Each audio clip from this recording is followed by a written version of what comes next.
Hello everyone, this is part 1 of our dedicated series for the Gauhati University entrance examination for Masters in English. If you have not already, make sure to check out my step 1 and step 2 preparation videos. They will give you a solid foundation on what to study, especially I focused on how to study the syllabus. But apart from that, areas like history of English literature, American literature, post-colonial studies, literary theory, literary criticism, all those things are very much important. But in today's video, we are starting with some important MCQs based on paper 13 and paper 14 from 6th semester of the UG syllabus at Gauhati University. I'll try to solve and explain as much questions as possible. If you want me to do a live stream where I will study with you, or like discussing the summaries, important question answers from semester 1 to semester 6, please do let me know on the comment section. And let's start with our video for today. In Ibsen's Ghost, what disease does Oswald inherit from his father? Syphilis. The cherry orchard in Chekhov's play symbolizes the declining aristocracy. Who purchased the cherry orchard at the auction? Lafahin. The Caucasian chalk circle, who is the real mother according to the judge's test? Grusa. Brechet's theoretical technique that prevents emotional identification is called alienation effect. In Waiting for Godot, who never appears on stage? Godot. The relationship between Pozo and Lucky represents Master's Lab dynamic. Mrs. Alving in Ghost establishes an orphanage to conceal her husband's immorality. The setting of the cherry orchard is a provincial estate. Brechet's The Caucasian Chalk Circle is based on a Chinese play. The technique of direct address to audience is associated with epic theater. The concept of Jena Day in When the River Sleeps refers to a day of thanksgiving and rest. In Ghost, the ghost primarily refer to past secrets and influences. The prologue in The Caucasian Chalk Circle is set in post-World War II Soviet Union.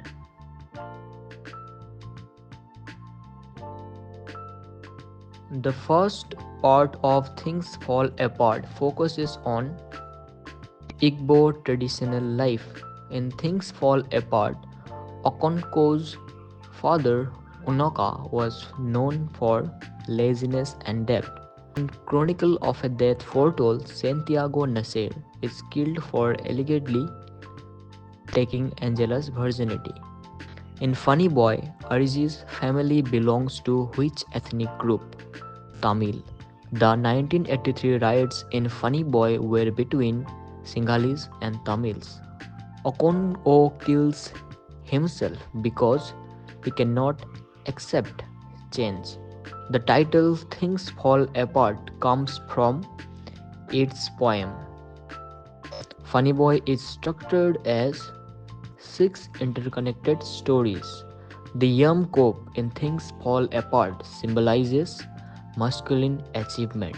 The district commissioner in Things Fall Apart plans to write a book called, this is important, The Pacification of the Primitive Tribes. The setting of Funny Boy is primarily Colombo. Okay, this is the one question from setting, like regarding setting, and for all the works please look out for the setting specifically. Okay, that is very much important. The concept of chi in Things Fall Apart refers to personal god. In The Collector of Treasures, the lady's crime is manslaughter. In The Girl Who Can, Adjoa's grandmother is called Nana.